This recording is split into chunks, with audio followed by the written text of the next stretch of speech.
중국 상하이, 혹시 7% 상권이라고 들어보셨나요? 한때는 젊은이들의 열기와 자본이 넘쳐나던 그야말로 상하이에서 가장 핫한 거리 중 하나였습니다. 불과 얼마 전까지만 해도 이 거리의 가게 월 임대료가 7만 위안, 우리 돈으로 1,400만 원을 훌쩍 넘겼거든요. 그런데 지금 그 거리가 어떻게 변했는지 아시면 정말 깜짝 놀라실 겁니다. 지금은 단돈 500위안, 그러니까 우리 돈으로 10만 원도 지요 5천 원도 안 되는 헐값의 가게를 내놔도 들어오겠다는 세입자가 단 한 명도 없습니다. 상권의 가치가 10%나 증발해버린 거예요. 14억 인구의 거대한 소비시장, 세계의 공장, 그리고 GDP 세계 2위라는 화려한 수식어를 가진 나라에서 어떻게 이런 일이 벌어질 수 있을까요? 겉으로는 여전히 거대하고 화려해 보이지만 지금 중국 경제는 내부에서부터 아주 빠르게 무너져 내리고 있습니다. 마치 댐의 미세한 균열이 가기 시작한 것처럼 말이죠. 오늘 우리는 세계 2위 경제대국 중국이 직면한 유례없는 위기, 그 이면에 숨겨진 7가지 치명적인 신호를 아주 깊숙이 파헤쳐 보려 합니다. 부동산 폭락부터 청년들의 집단적 절망까지 이 이야기들을 듣고 나면 지금 중국에서 벌어지는 일이 단순히 남의 나라 이야기가 아니라는 사실을 깨닫게 되실 겁니다. 자, 그럼 지식의 소용돌이 속으로 바로 들어가 보겠습니다. 첫 번째 신호는 중국 경제의 기둥이라 할 수 있는 부동산 시장의 처참한 붕괴입니다. 여러분, 중국인들에게 아파트가 어떤 의미인지 아시나요? 단순히 사는 곳이 아닙니다. 중국 가정재산의 70%에서 많게는 85%가 바로 이 부동산에 묶여 있습니다. 전 세계 어디를 가도 이런 비정상적인 구조는 찾기 힘들죠. 쉽게 말해 중국인들의 전 재산이 아파트 벽돌 틈에 끼어 있다고 해도 해도 과언이 아닙니다. 그런데 이 아파트 값이 지금 말 그대로 수직 낙하하고 있습니다. 상하이나 베이징 같은 대도시도 예외는 아니지만 이른바 중소도시들의 상황은 지옥 그 자체입니다. 고점 대비 20% 하락은 기본이고 어떤 곳은 반토막이 났습니다. 한번 상상해 보세요. 여러분이 평생 모은 돈 1억 원으로 아파트를 샀는데 어느 날 갑자기 그 아파트가 5천만 원이 된 겁니다. 통장 잔고가 바뀐 건 아니지만 내 재산의 절반이 허공으로 사라진 거죠. 지금 수억 명의 중국 중산층이 이런 벼랑 끝에 서 있습니다. 헝다 사태로 시작된 비극이 이제 다른 대형 업체들까지 줄줄이 쓰러뜨리며 도미노처럼 번지고 있습니다. 부동산이 중국 GDP의 25%를 차지하는데 1층 기둥이 부러진 건물에서 위층이 멀쩡할 수 있을까요? 두 번째 신호는 청년 실업의 아비 규환입니다. 나라 절반이 백수라는 말이 도울 정도로 상황이 심각합니다. 2025년 기준 청년 실업률이 18.9%를 기록했는데 이건 정부 발표일 뿐이고 실제로는 훨씬 심각하다는 분석이 많습니다. 올해 대학 졸업자만 1,620만 명으로 역대 최다인데 그들을 받아줄 일자리는 오히려 줄어들고 있습니다. 이걸 쉽게 설명하자면 의자 뺏기 게임과 같습니다. 게임 참가자는 1,200만 명인데 의자는 500만 개밖에 없는 거예요. 음악이 멈추면 700만 명은 무조건 바닥에 주저앉아야 하는 구조적인 결함이죠. 이렇다 보니 명문대를 나와도 배달 기사 자리를 놓고 경쟁하는 비극이 일상화됐습니다. 석사, 박사 학위를 가진 배달 기사가 뉴스에 나오는 게 이제는 놀라운 일도 아닙니다.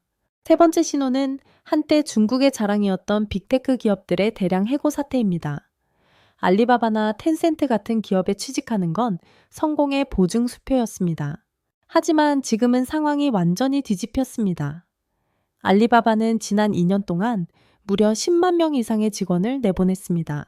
바이두 역시 사상 최대 규모의 구조조정을 단행하며 전체 인력의 최대 40%까지 줄이고 있습니다. 가장 안전하고 선망의 대상이었던 IT 엔지니어들이 하루아침에 짐을 싸서 나가는 모습은 중국 사회에 엄청난 충격을 주었습니다. 이건 마치 타이타닉회에서 1등석 승객들조차 구명보트를 찾기 위해 아우성치는 상황과 같습니다.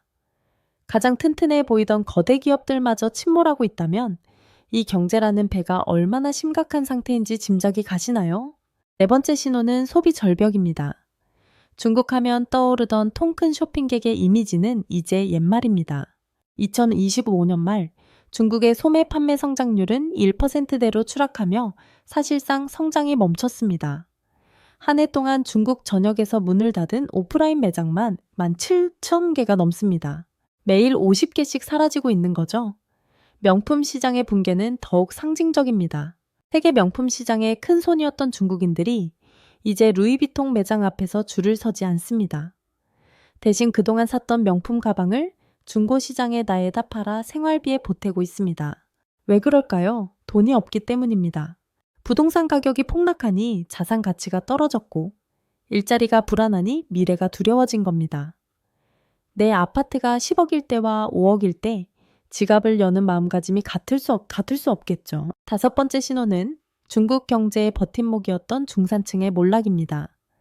약 4억에서 5억 명에 달하는 중국의 중산층이 무너지고 있습니다. 평생 모은 재산인 아파트는 반토막 났고 직장에서는 무급 휴가나 임금 삭감을 강요받고 있습니다. 심지어 교사나 간호사 같은 공무원들조차 수개월째 월급이 밀리는 실정입니다. 중산층이 돈을 쓰지 않으면 기업 매출이 떨어지고 기업은 사람을 더 자르고 그러면 소비는 더 위축되는 악순환의 늪에 빠지게 됩니다. 경제를 자전거라고 본다면 중산층의 소비가 바로 페달인데 지금 그 페달이 멈춰선 겁니다. 중국 정부가 여러 부양책을 쏟아내고 있지만 사람들의 마음속에 깊게 자리 잡은 불안은 정책 몇 개로 치료되지 않습니다. 여섯 번째 신호는 금융 시스템의 심각한 균열입니다. 최근 대규모 금융 플랫폼이 무너지면서 고객들의 돈 1조 8천억 원이 한순간에 증발하는 사건이 있었습니다. 이건 시작일 뿐입니다. 중국에는 정식 은행이 아니면서 은행처럼 돈을 굴리는 그림자 금융이 거미줄처럼 얽혀 있습니다. 부동산이 무너지자 땅을 팔아 돈을 벌던 지방 정부들이 파산 위기에 몰렸고 그들에게 돈을 빌려준 지방 은행들도 휘청거리고 있습니다. 일부 지역에서는 은행에 돈을 찾으러 갔더니 인출이 거부되는 뱅크런 조짐까지 나타나고 있습니다.